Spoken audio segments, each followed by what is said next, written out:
Hello, everybody, and welcome to today's show. I am your host, Zach Drew. And I'm Andrew Bellers. Today, we're going to be talking about Tulsi Gabbard.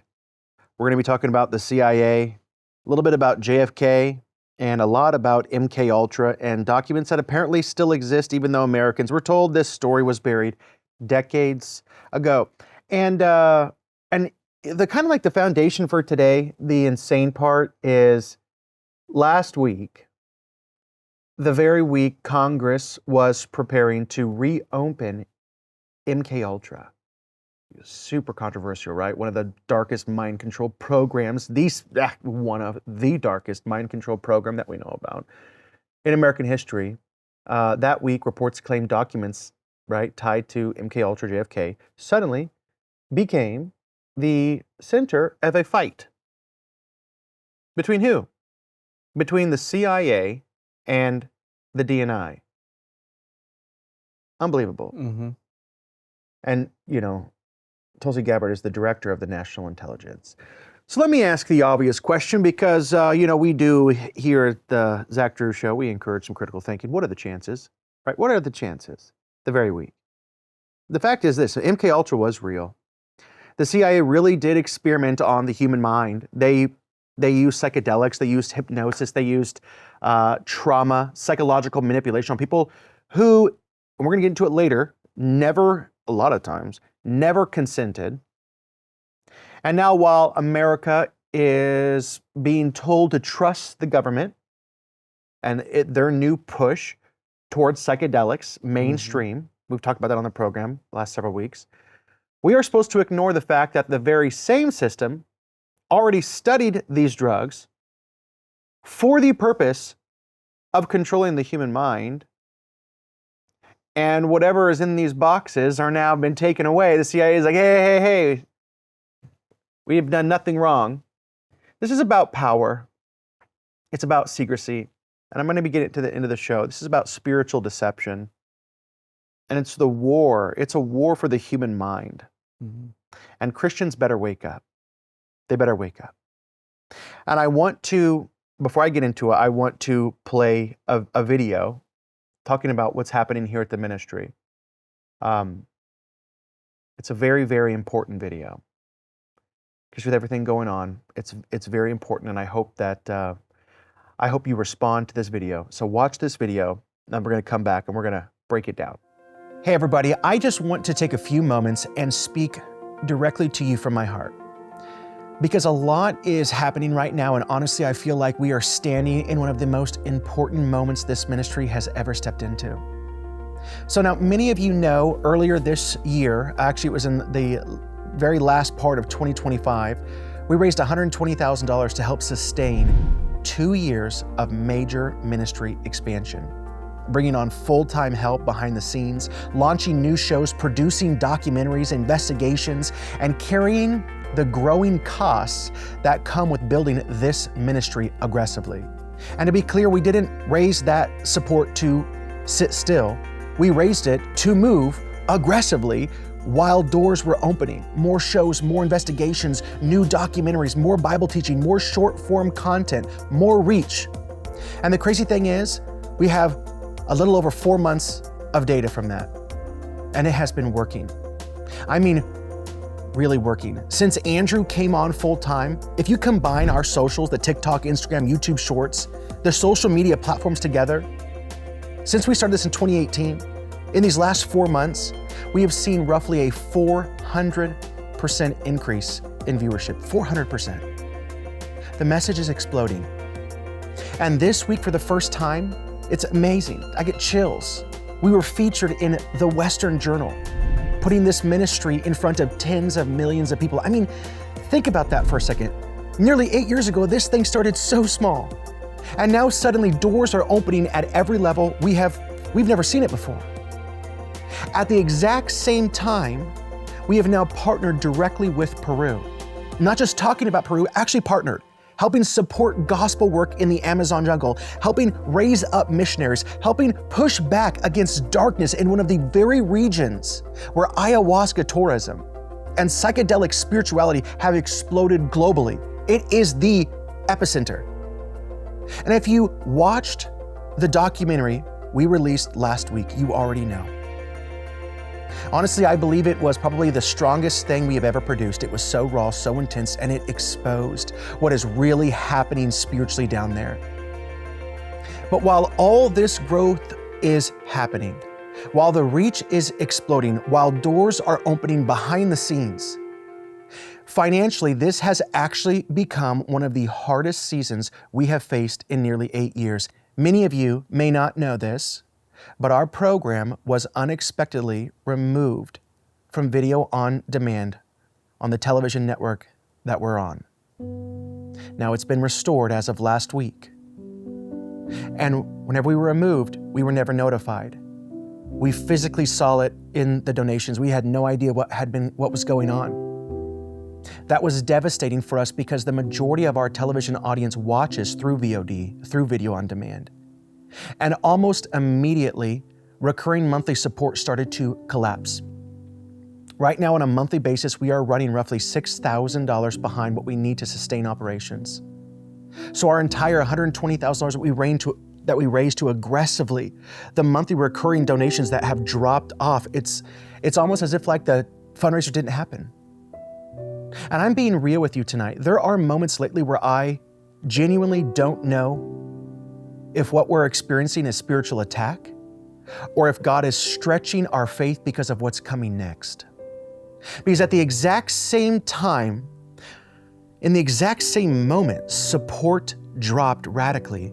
We also closed on a brand new property where the ministry will begin filming later this summer. Nearly 3 times the space. More room to build, more room to create, more room for expansion. So on one hand, everything is growing, the reach, the impact, the opportunities, the influence, but on the other hand, the pressure has become very real. And honestly, deep down, I believe these are birthing pains. I believe something massive is ahead for this ministry. I believe the reason the pressure feels so intense is because the impact is growing so rapidly. And that's why tonight I'm asking very directly, if this ministry has impacted your life, if these programs strengthen your faith, if you believe this voice matters in a culture becoming darker and more deceptive by the day, would you prayerfully consider becoming a monthly partner? Because monthly partners are what keep this ministry alive month after month.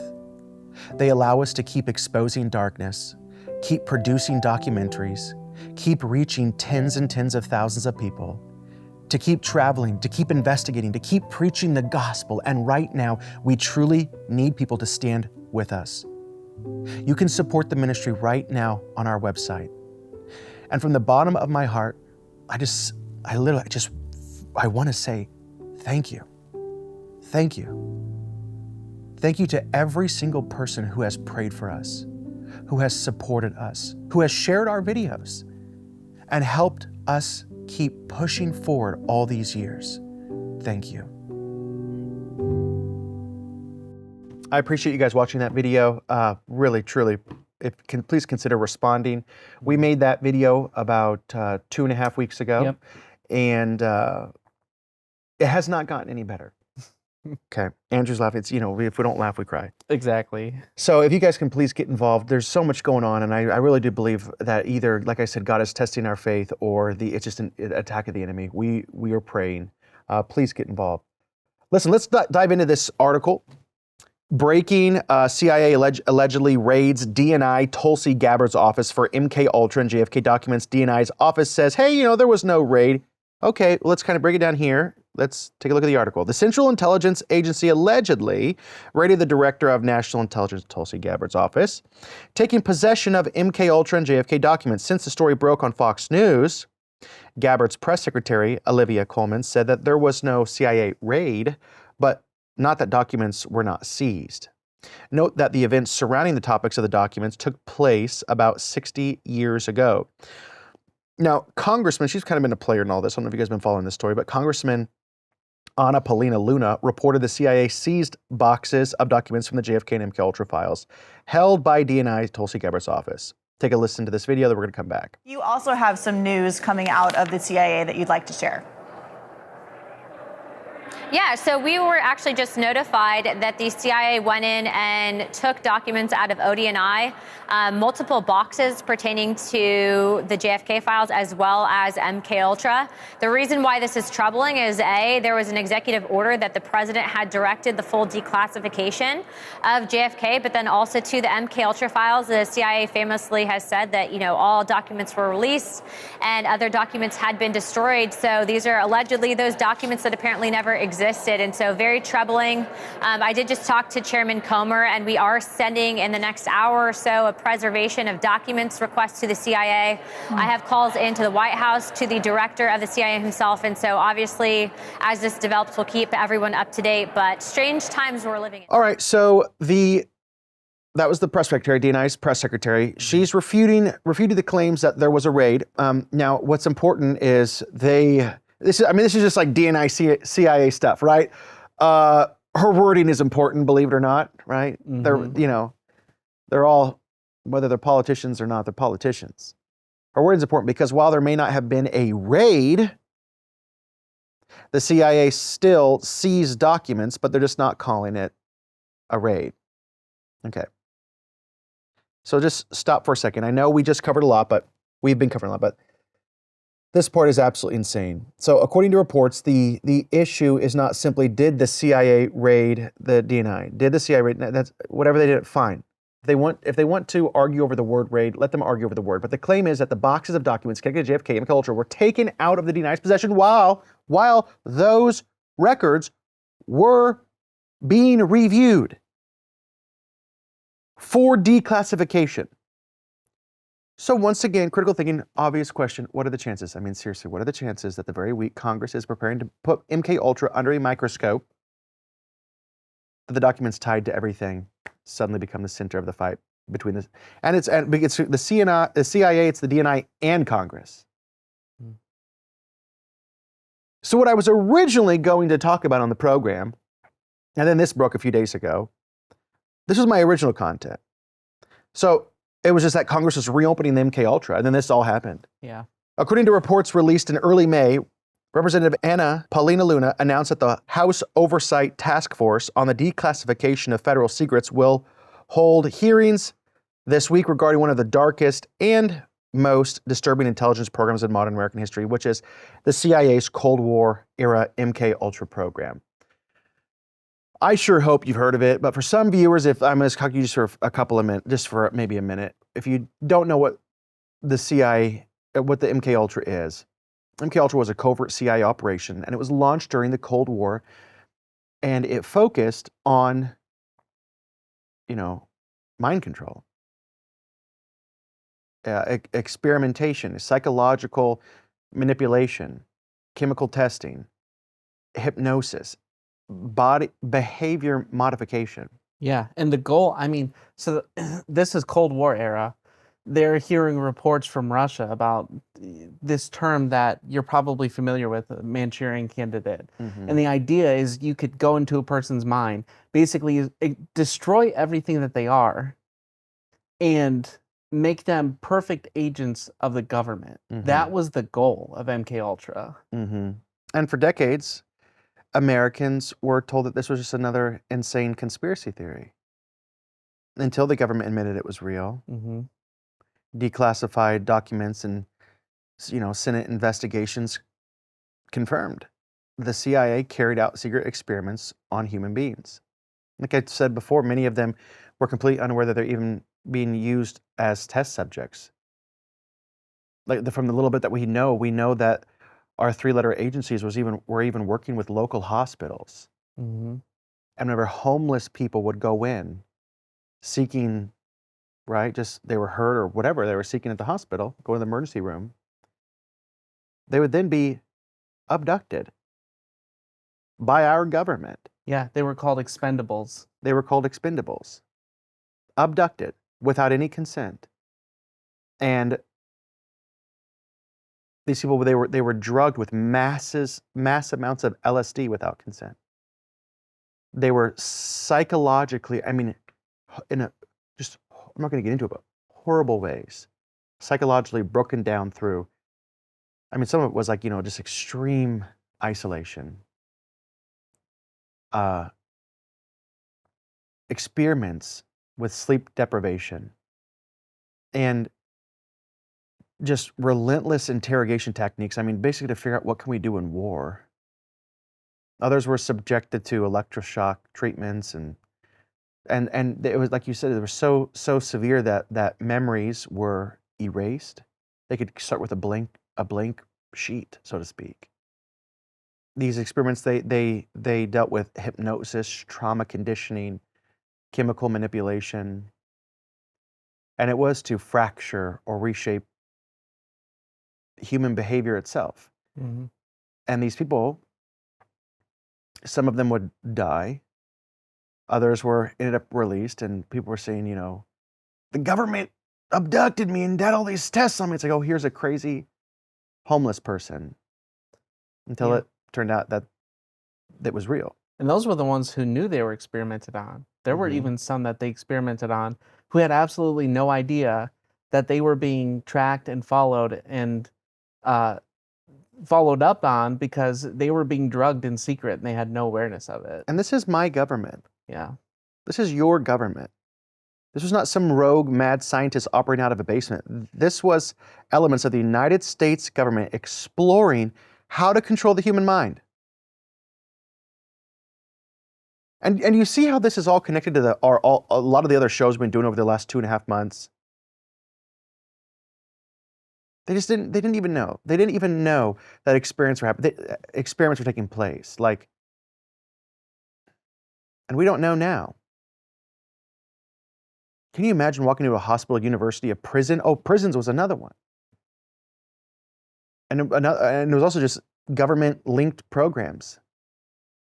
Just walking in and becoming lab rats and psychological experiments tied to intelligence operations, all for the sake of, you know, the Cold War. But while we're talking about this today, one of the 3 reasons is because huge portions of the records connected to MK-Ultra, they were intentionally, and that is public knowledge, they were intentionally destroyed in 1973. Why? Because people started asking questions, right? Public scrutiny was beginning to close in. Same thing that happened last week. Which means even now, decades later, Americans still do not fully know the scope of what was actually done. And honestly, that should deeply disturb every American watching this tonight, because MK-Ultra is one of those moments in history that shattered public trust forever. Forever. Why? Because it proves something that tens of millions of people never wanted to believe. Governments, ours, governments and powerful institutions are capable of lying to the public while carrying out horrifying operations behind closed doors. And once people realize that, they start revisiting a whole lot of other conspiracy theories, right? Like Project or Operation Mockingbird. Right. I'm not going to dive into it, but look into it. Real. That the Tuskegee experiments where Black Americans were deliberately denied treatment while the government studied the progression of disease. Real. Mass government surveillance exposed by Edward Snowden. Real. The FBI spying on, like civil rights leaders and political, descendants. Real. Big tech companies coordinating censorship and information suppression during major national events. Documented. That changes people. Way too many people are still too asleep. But that changes people because once institutions lose credibility, people stop blindly trusting official narratives. Right? Yeah. And I feel like you're plugged into something, Zach, because it feels so timely with a lot of the stuff we've been talking about. Like your show that you did a couple of weeks ago on Trump's executive order on psychedelics. And this ties in perfectly with that. And if you didn't, I've got a couple notes here. If you didn't watch that episode, you were covering Trump's executive order that accelerates psychedelic-related treatments for serious mental illness, including for veterans. Mm-hmm. And it's being presented as medicine, as compassion, as progress. And I'm going to take a side note here. We're not against helping people who have legitimate ailments. Yeah. But you have to understand something about psychedelics. The way that they operate, it's not like Tylenol or aspirin or blood pressure medication, which have a limited chemical effect on your body. That's how we understand modern medicine. You have one issue, you take this medication, it has some limited effect on this area of your body to treat an ailment. Psychedelics aren't like that. They're more closely associated with this term that we've used a lot, pharmakia. When you look at scripture, whenever you see the word witchcraft, it is almost always a Greek word, pharmakia. And pharmakia it happens to be the word that we get, pharmacy, pharmaceuticals. Yeah. And I'm not saying that all modern medicine is, some form of witchcraft. But it's clearly showing that at certain points in history, and also today in certain parts of the world, that drugs or brews like ayahuasca are used to give people an ibogaine, which is a part of this executive order. Exactly. Mm-hmm. They're used to give people altered states of consciousness where it's not just treating a part of the body, it is putting them in a spiritual realm where they are having encounters with real spiritual entities. And you have to understand the thing about psychedelics, whereas other medications, the treatment is attributed to some chemical thing that is doing in your body. The difference here is that the healing is attributed to these spiritual religious experiences. That is the thing that is the healing. And I'm literally just going to parrot you because what you said was so important. The healing, this is not medicine. Mm-hmm. Medicine, let's say you're dealing with some type of chemical imbalance or whatever it is, through depression or any sort of mental illness, which is real, and there is medication that can help. And some of it really is some of it also is just simply deliverance. But when medication heals, it is to treat that very thing, and that is medicine. And that is how people are healed. But psychedelics, the healing does not come from the chemical compounds. That's right. These aren't my words. This is what they say. The healing comes from the experience. Yeah. That's the powerful distinction between psychedelics like ayahuasca, like ibogaine, and your modern medication. And that's why this ties into MK-Ultra. Because MK-Ultra proved that the government already has explored psychedelics and LSD and hypnosis, psychological manipulation, trauma, chemical testing, and behavior modification. So, because of the history that the government has with these psychedelics, it doesn't get to be naive about the power of psychedelics. The federal government, it knows full well this is not like regular medication. There's something different about this. They know what these substances can do because they've already experimented with them.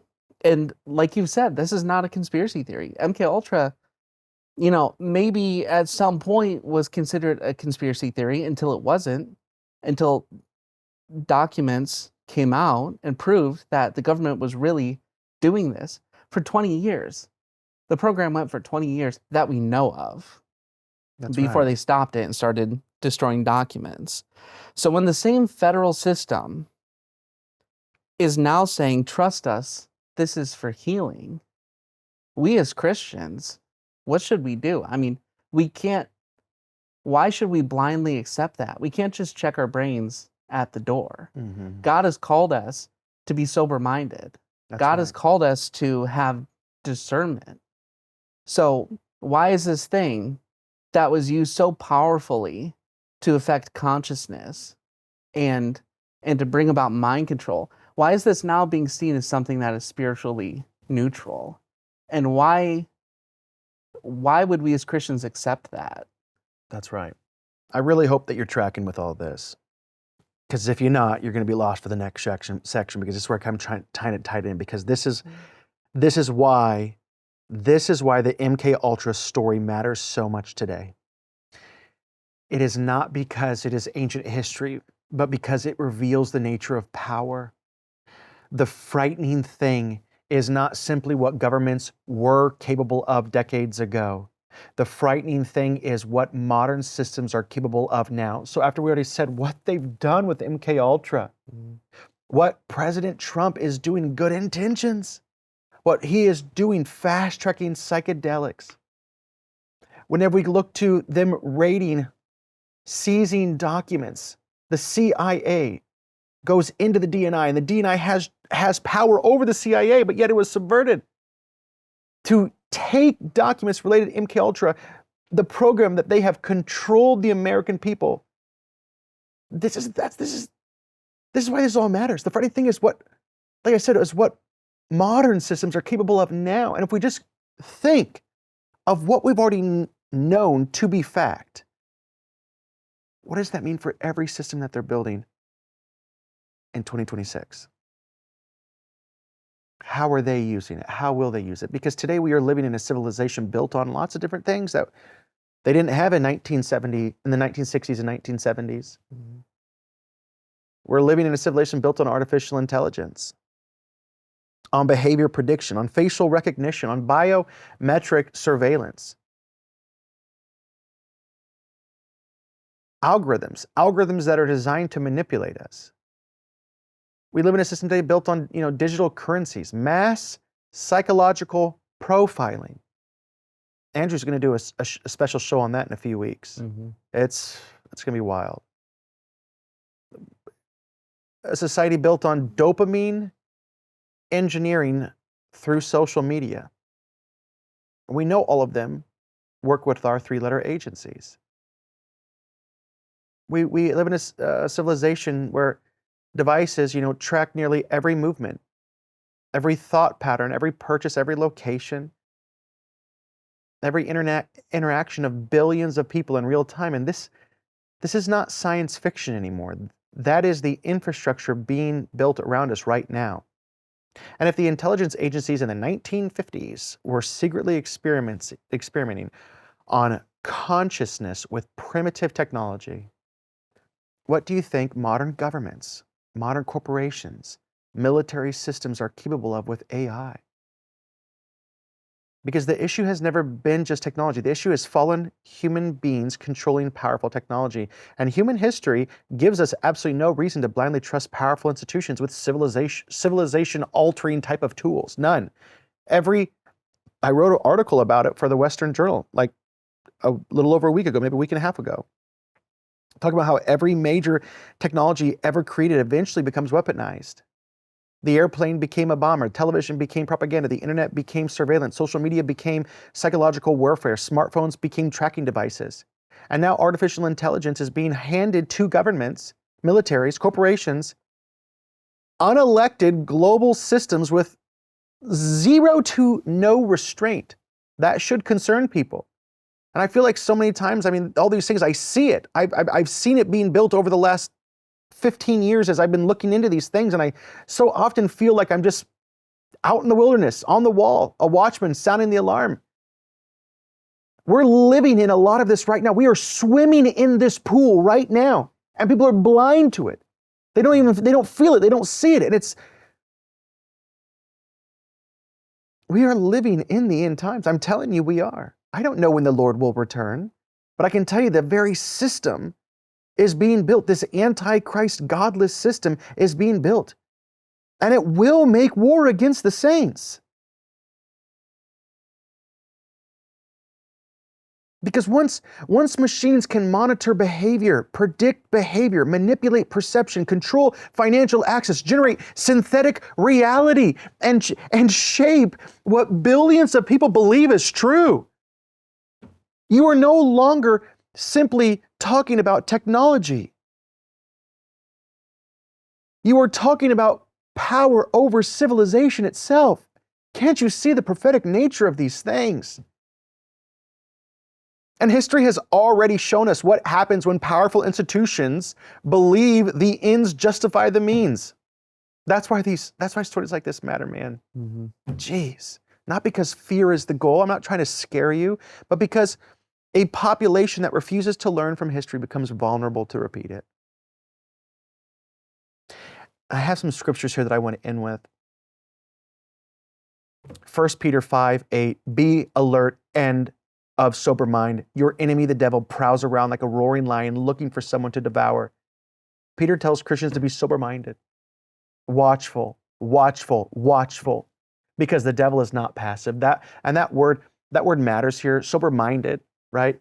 In a generation being told that altered consciousness, what we talked about these last several weeks, is healing, is revelation, therapy, and enlightenment.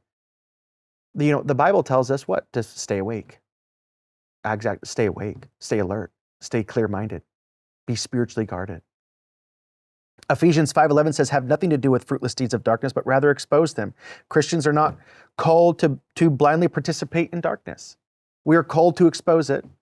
And when history shows us that powerful institutions have used drugs, have used trauma, have used psychology and secrecy to manipulate human beings, then silence is not wisdom.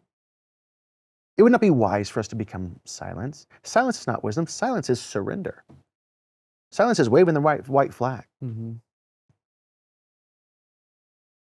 I'll end with this scripture. John 8:38.